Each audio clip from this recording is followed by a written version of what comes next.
what kind of defense they might mount. I want to bring in Laurence Tribe, professor of constitutional law at Harvard Law School, the co-author of To End a Presidency, The Power of Impeachment. So, Professor, I want to. Alan Dershowitz has appeared on my colleague Ari Melber's show to sort of preview the argument he's going to make. And I want to play you what he said because I'd like to get your response to it. And it strikes me that it's going to be a focal point of the president's defense. So take a listen to what your longtime Harvard Law colleague Alan Dershowitz had to say.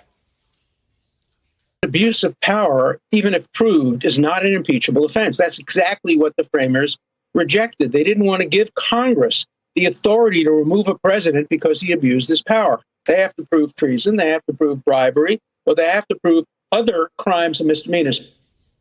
What do you think about this idea that abuse of power is not impeachable, even if you establish on the facts that he abused his power? Well, I almost don't know where to start. I mean, my colleague has it upside down. I knew that the Trump defense was going to rely in large part on alternative facts, but I didn't know they were also going to use alternative law.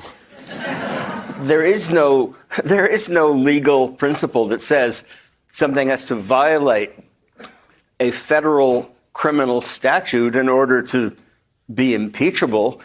When the impeachment power was put in the Constitution, there were no federal criminal statutes. Right. And besides, as the House report accompanying these articles of impeachment says explicitly, what is being charged against the president happens also to be a federal crime.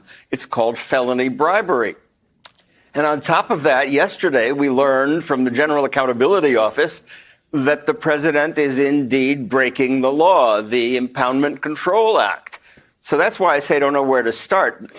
Alan is just completely wacko on this. I don't understand why the president thinks it will help him to have this kind of bizarro defense. Well, here's why it occurs to me they might go with it. Reince Priebus said something similar the other night, the so what defense. So there's two things they can argue, and they can argue in the alternative because they're lawyers and they like to do that. They can argue that the facts don't amount to an abuse of power. And then they can argue, even if the facts do show an abuse of power is not impeachable. It strikes me in some ways the second argument is cleaner and neater and easier because the facts are so damning. What do you think? Well, I think the facts are damning, and it's cleaner, neater, easier, and dead wrong. Right. I mean, it's very nice to say that it doesn't matter what the facts are when the facts are so damning. You know, in Alan's book about this, he gives a hypothetical. He says, suppose the way Putin retook Crimea, suppose our president were to tell Putin, you can retake Alaska if you want.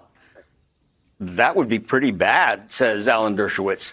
But it's not a federal crime, so unfortunately it wouldn't be impeachable. I mean, that seems to prove too much. So sad. Yeah. Hey there, I'm Chris Hayes from MSNBC. Thanks for watching.